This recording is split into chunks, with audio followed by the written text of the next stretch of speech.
All right, well, it is 7, so we'll go ahead and get started. Thank you for joining us for the regular City Council virtual meeting for Monday, November 23rd, 2020. This meeting is being recorded. Let's all say the Pledge of Allegiance, if we could, please. I pledge the allegiance to the flag of the United States of America and to the republic for which it stands, one nation, under God, indivisible, with liberty and justice for all. Barb, will you call the roll, please? Rhines. Here. Gilroy. Here. Rowland. Here. Smith. Move my screen. Here. Bizzard. I'm here. Just Okay. Bellinger. Weiss. Here. And as we all know, we just had Noah on with us, but he did have to leave. So if anybody would like to make a motion to excuse Noah from this evening's meeting. I would like to make a motion to excuse Noah from this evening's meeting. Thank you. Second, Roland. Thank you both very much. Barb, will you call the roll for that, please? Gilroy. Yes. Rowland. Yes. Smith. Yes. Bizzard. Yes. Weiss. Yes. Rhines. Yes. All right, moving right along. I'm looking for approval of the agenda if there's any changes that need to be made. I'd like to, this Roland, like to make a motion to add a discussion item to the agenda for further discussion on the election result report, just to have a couple more items to discuss around the election. Okay. Any other changes?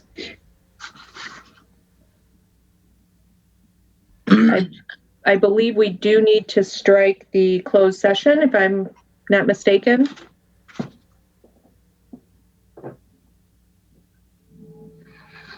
So that would be added into Mr. Rowland's addition of the discussion item. Discussion item A, election report findings, and then striking item 15, closed session. Can I have somebody make that motion, please? So moved, Rhines. Thank you. Second, Smith. Thank you very much. Barb, will you call the roll for the approval of the agenda with the submitted changes? Smith. Yes. Bizzard. Yes. Weiss. Yes. Rhines. Yes. Gilroy. Yes. Rowland. Yes.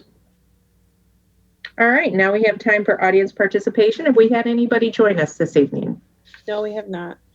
Thank you very much. Moving right along then, I'm looking for approval of the council meeting minutes for November 9th, 2020, unless there's any changes that need to be made. So move, Weiss. Thank you. Second, Rhines. Thank you. Barb, will you call the roll for the council meeting minutes of November 9th? Bizzard. Yes. Weiss. Yes. Rhines. Yes. Gilroy. Yes. Smith. Yes. Rowland. Yes. All right, and moving along, accounts payable. Mr. Weiss, you had an opportunity to review accounts payable for this evening. I did. I reviewed accounts payable, and I'd like to make a motion to approve checks 73767 through 73819 and ACH 47 through 52 for the amount of $75,166.99. Thank you very much. Do I have support for that? Support, Smith. Thank you very much. If there are no questions regarding accounts payable, I'll go ahead and ask Barb to call the roll, please. Weiss. Yes. Rhines. Yes. Gilroy. Yes. Smith. Yes. Rowland. Yes. Bizzard. Yes. All right, thank you very much. Moving along, we are at action items, and our Single action item for this evening is the senior center millage resolution. Corey, it looks like we've got a prepared document here. Is there anything else that we need to add to this, or is it as it stands? It's as it stands, and just so we're clear, this is to levy what was just approved at the November 3rd election. Which is the 0.25 mils. Correct. All right, thank you. Does anybody have any questions regarding this, or if somebody would like to offer up the motion? Mayor, this is Weiss. Yes. I just have a tad bit of discussion, but I'll make Okay. the motion for a resolution providing for the levy of taxes upon real and personal estate to support the Williamston Area Senior Center. Okay. And the amount of 0.25 mils in the years 2020 through 2023. Okay. Second, Bizzard. All right, thank you. Discussion? Just for the election, which township did not put this on their ballot? Was it Wheatfield? Williamston Township. I There was was, gonna say Williamstown Township, I think Locke, right? Yep, I think we had 3 that passed, which was Leroy, Williamston, City of Williamston, and trying to come up with the third, Wheatfield. Yeah, Wheatfield. So Williamstown Township and Locke. So I mean, I think that it's a great millage for our seniors. It's unfortunate the other townships didn't put it on their ballot, although I'm sure their seniors will take advantage of the senior center that live in those townships. I just would have been nice to see some other support from the townships on it. Correct. That's all I have. And I think, Corey, we've also, if they form this board, we may have representation from a council member that would be on the board, somewhat similar to the NISA. It's not the authority that NISA has, but each of the voting municipalities that pass the millage, I believe there would be an invitation to join the senior center board.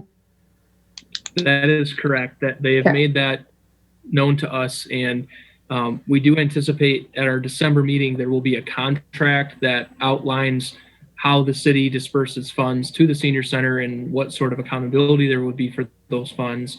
A piece Okay. of that is the offer of a board seat. Okay, great. Any other questions or discussion before I ask for the roll call for this? Yeah, this is Roland. So, Yes. what is the controls we have around this going forward? Are there, just trying to remember, are there specific aspects to this where do we have to have oversight on how the money's used, or is this just a straight millage where the money's sent to them and they can use it willy-nilly? Yeah, so the resolution tonight simply allows this to be levied with what's going to come out December 1st, the December 1st winter tax bills. Before the first payment would go to the senior center, council will have to entertain an agreement that stipulates the relationship between the city and the senior center. We do expect that that will be completed and ready for council's December meeting. Okay, sounds good.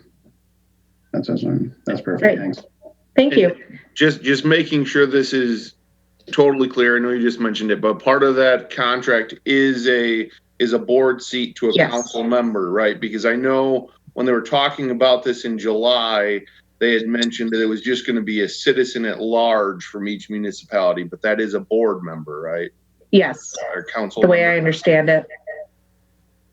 Intent, yep. Okay, good. All right. Any other questions or discussion? Okay, Barb, will you call the roll for the resolution for the senior center millage?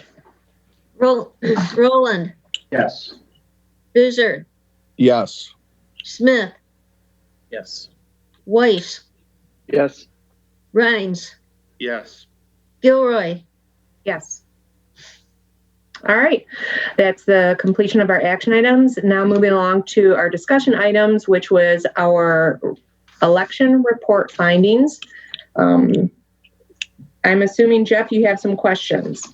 Yeah, I just was wondering if, we could get a little more insight on, I know there was some emails exchanged, and I was wondering if, the, explanation of, it looked like we've gone to, or the state passed a law that said that if you don't have more than 5,000, you only get one tabulator. I guess I was just looking for a little further substance around why we went from 2 counties essentially to 1 and 2 precincts to 1 precinct, this sounded like. So I may have misinterpreted that through the emails, but I thought it was worth just kind of bringing up here because there's a lot of stuff going on here these days, and what have you. So just Sure.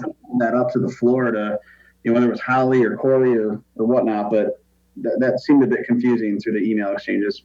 Sure. I will turn it over to Holly, who's probably the most knowledgeable on this, I think. Okay, so when we decided to split the 2 precincts into an AV counting board and one in-person precinct, the limit for 1 precinct was 3,000 people. That doesn't mean that you can only have 1 precinct per 3,000 people. It just means that's your upper limit. When we did that, we anticipated more people moving towards AV ballots well before COVID happened. In fact, the other municipalities had seen a huge increase since the Proposal 3 passed, allowing people to vote with no reason and to get an AV ballot. So we were trying to anticipate ahead of the curve and consolidate our 2 precincts into 1 and then have an AV counting board be one of our precincts, because we figured with the influx of AVs, we wouldn't be able to process those during the election day. In a regular precinct, if you don't have an AV counting board, you have to process your AVs during the day as you have time. And we didn't anticipate that they would have that time during the day with all the voters coming in and out. What were the 2016 AV versus in-person voting tallies? I'm sorry, what? I didn't hear you. So in 2016, there were absentee ballots that were submitted as well as in-person voting. What was the total voter turnout in 2016? I don't have I sent that an email. I just said I didn't get a response there, and I don't know if we knew that. It was, I believe the in-person was 1,700 and something, and AV, I believe, was 358. Okay. So a few hundred, or 400 to 500 almost what we got this year, yeah? You mean more than we've had? That sounded like that. In 2016 sounded like there was a lower turnout. Is that why you anticipated less turnout than we got? We just anticipated a higher AV turnout, which we did get. We just didn't anticipate COVID and how it would change things. Just change how we processed people coming in and out. Do we think we want to revisit how we're doing the elections and tabulators? I'm just, really the road I'm going down is there's a lot of people I've talked to, they're just really unhappy with the way this went. And, if people didn't take 2.5 hours to vote, and some people didn't even vote because it took so long, they left. And so I'm just wondering if I didn't see on the report if there's opportunities for improvement, what we're thinking about going forward. Are there any thoughts here on what we might want to do starting like literally next year? I did put in there that in the budgeting process, we could discuss purchasing another tabulator and funding another precinct. Roughly, Holly, and I know you had a dollar amount in there, and I was going to try to pull up the email, but what would that be for budgetary concerns if we did an additional tabulator to bring us up to 3 total and then split back into 2 precincts for in-person voting? Just the tabulator is about $6,000. Yep. And then we'd have to figure out like how many people and how many how much. That tabulator, did we have two tabulators and one was for absentee Yes, counting and then we had another one for? in So person. why wouldn't we just use the tabulators for in person and then just do hand counting for the other? Like, why would we even have to spend money? I mean, couldn't people just count those on their own? No, that would not be legal. Then I do Have to be run. Jeff. person be at the precinct, counting them at a desk next to the tabulator and submitting them as you're finishing to save the 6,000? Correct me if I'm wrong, Holly, but the Board of Electors, you have a certain process that you have to follow that's state mandated. Correct. And does So- that process violate what I'm proposing? I mean, just trying to save money. We can't count by hand. I just have a feeling we're kind of beating a dead horse here. I mean, this was an abnormal election. It was a highly presidential election, big turnout in a situation where we have a pandemic going on. And I think that's what caused the more slowed lines because of the social distancing and getting people moved in and out. I don't think that buying another tabulator and doing it a different way, I just think, like my employer put out back in September, they were allowing up to 4 hours for people to go vote because they anticipated large lines with this election this year.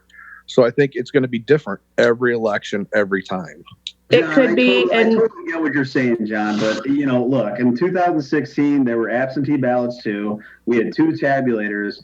I'm just trying to get to the bottom so I can talk to the people that are complaining to me on why we had a 2.5 hour wait when we didn't before.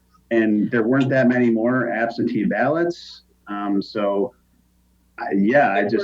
were a lot of absentee ballots. There were. Holly, can you tell us what our absentee count was again versus our in-day election or in-person election? We had 1,485 AV ballots and 866 in-person voters. And correct me if I'm wrong too, Holly, AV ballots can only be counted day of the election. We do not do early voting, which means you can't start processing those until day of election, correct? Correct. Okay. So I think what's happened in the past as well is when you've had the two precincts, whether it was at the old location of the community center or at the gymnasium when we moved, you had both the tabulators there and you were able to process AV ballots because we didn't have that high of a return on AV ballots. Right. Correct? Correct. Okay. Was 2016 was how many ballots, AV? 358, I believe. All right, so 800 more mailed in. We had For over 1,000. 1,000. Okay. What we also have to consider too is with the increase, if we were to go to two precincts plus AV day of, now that requires 3 precinct teams, correct, Holly? Because you have to have north side, south side election volunteers that man the tables, check people in. So that's increasing your election staff. And then you also have to have your staff at City Hall, correct? Correct. And those volunteers, they are paid volunteers, correct? So that also increases our budget. Yes. Okay. So Holly, when we had 2 counters last time in 2016 in those 350, which is 800 shy of what we just did, how were those counted? Did you just at that night slide those through the tabulators? I mean, how did that work? We did it during the day as there were lulls in the day.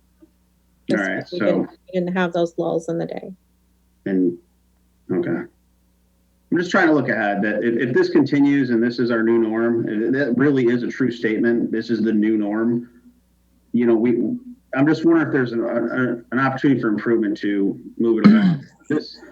I don't think we can all call this last election in Williamston a success. It was an absolute nightmare for everyone in this town.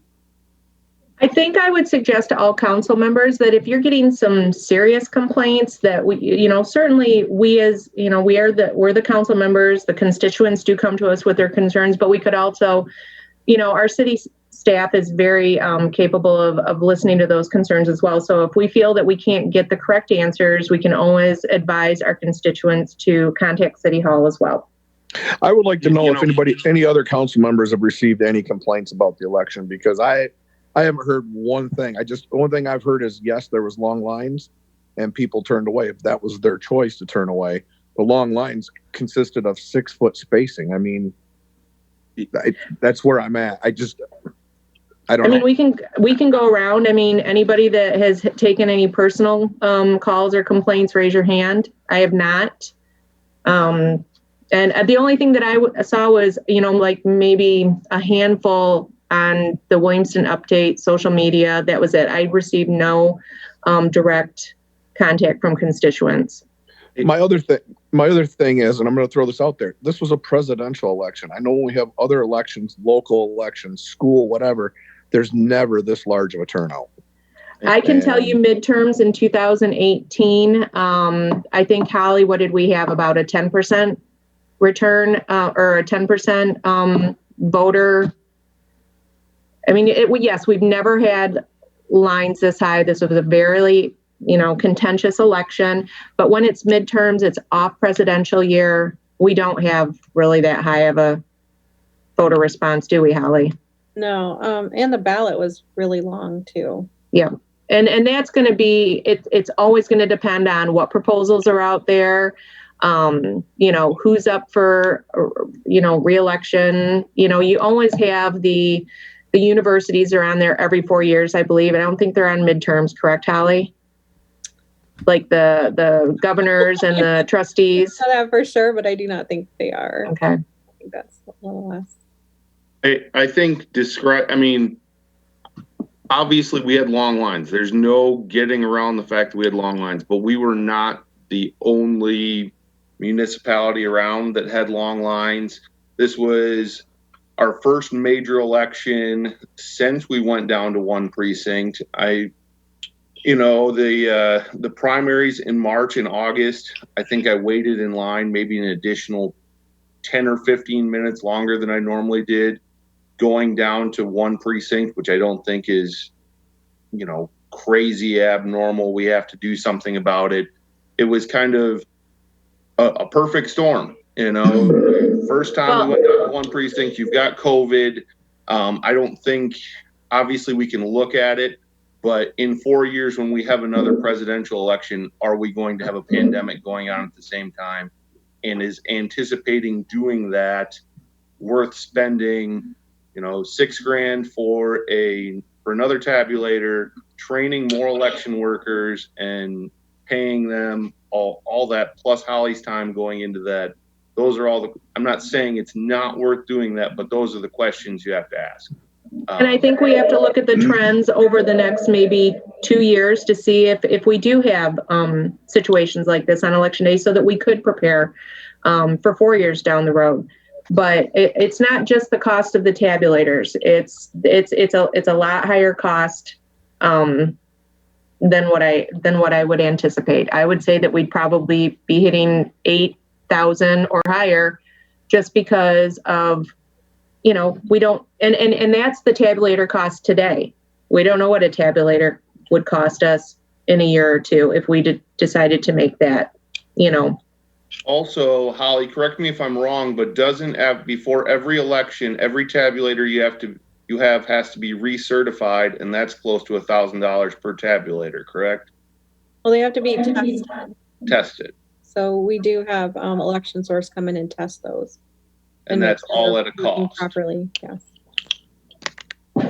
I think we've definitely had some good feedback tonight. I'm sure that Holly will take notes, but I do have to say that I do commend our city staff on getting through the day, especially with the hours that everybody worked and just the stressfulness of it. And I know that we had, feedback from Barb and Holly that we didn't have anybody that was actually really agitated at the polling location.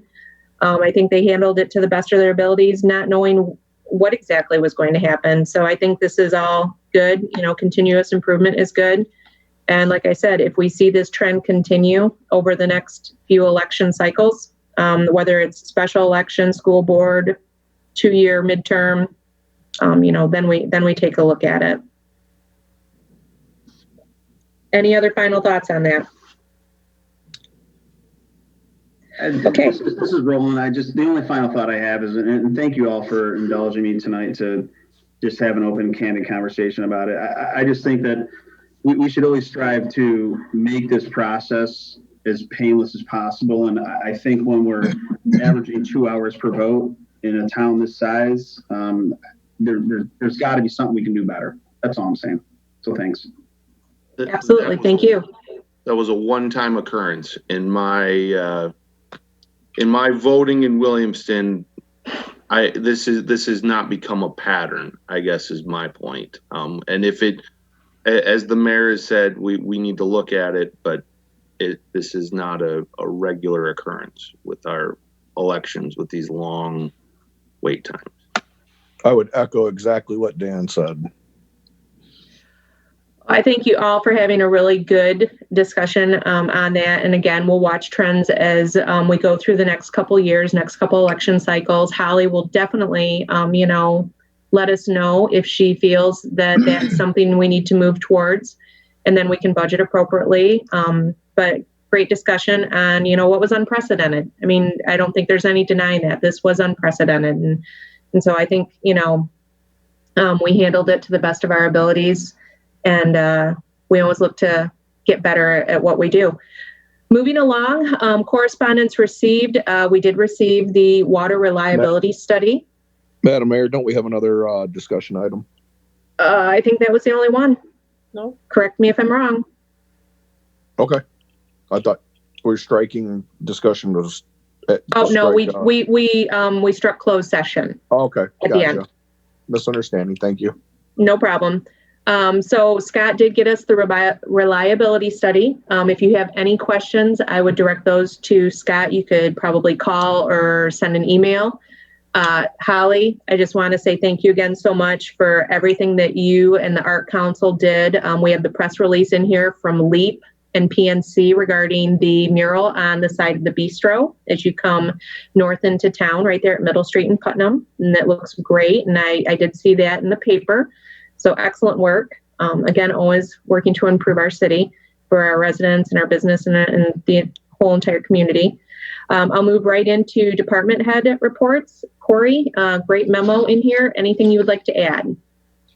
I just want to note on the water reliability study, we do anticipate that we get into the new year, we will have time to digest the results of that report, as well as the wastewater treatment plant master plan, which is I've got the draft sitting on my desk. It's nearing completion. So these are two, hugely important reports for our utility systems.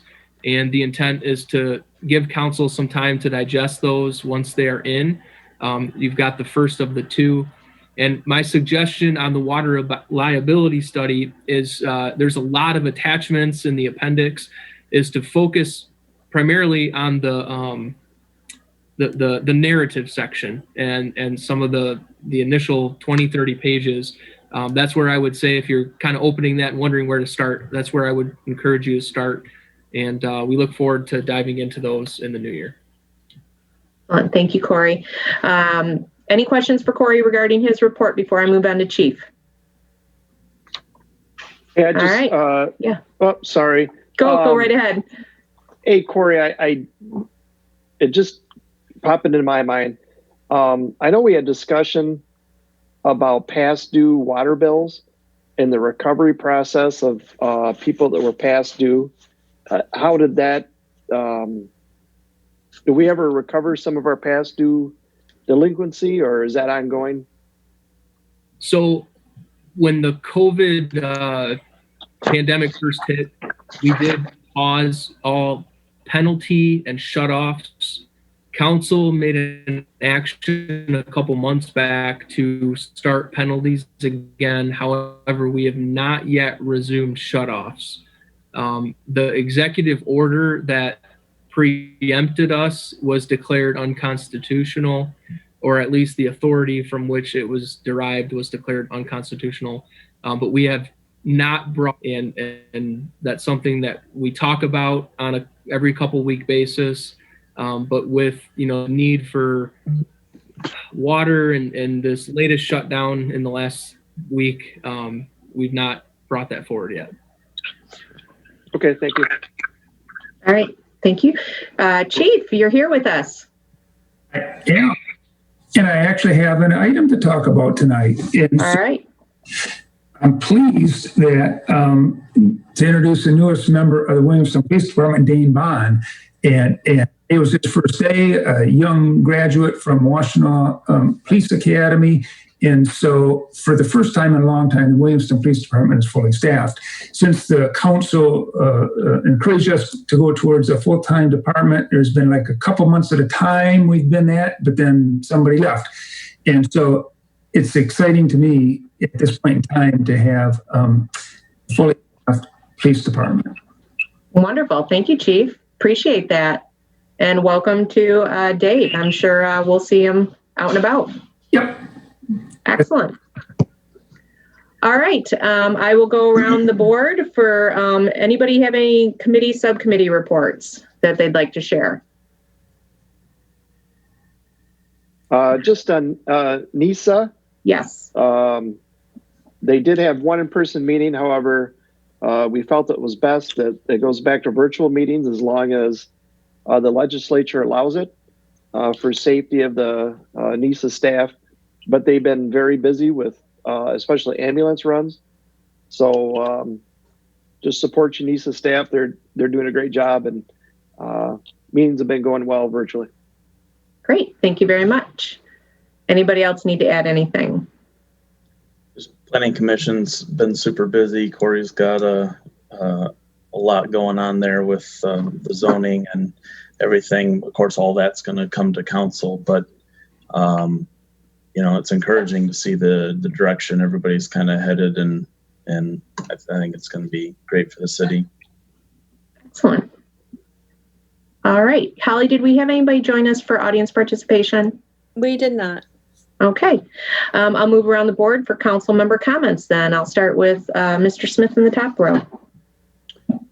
Well, a big welcome to Dane, our new police officer, and a big thank you to Chief Young and Vonnie and Officer Don Smith, exhaustively working through the hiring process. And I think Officer Pintar doing a very, very thorough background investigation. It was fun to watch that entire department come together to select, a member of the family, essentially. And they put their heart and soul into it and really pondered on it heavily. And I think we got a great officer out of it. So excellent. Thank you. Dan Rhines, you're next.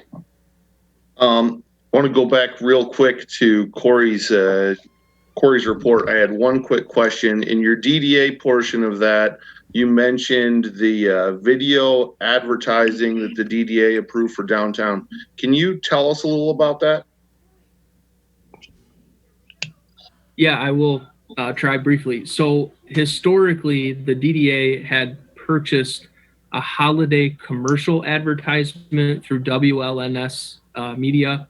And basically, that was an opportunity for different businesses to participate in a holiday commercial. In a given year, they might have between 8 to 10 businesses partake. The DDA would match business portion, and they would do that. This year, the DDA thought it would be more appropriate to do a generic kind of a down Williamston ad that would be utilized through social media. They just felt like it was a good time to look at something different and try to make an impact with just everything going on. And so they hired an individual who had been doing some drone downtown Williamston, as well as some other video footage. And they're working with him to create basically a 1 to 1.5 minute ad that would be utilized on like Facebook and Instagram to kind of give a general downtown Williamston view, highlighting our restaurants, our parks that are in the downtown, and business storefronts and things like that. So a little bit of a different idea, but it was a little more cost affordable for the DDA this year. And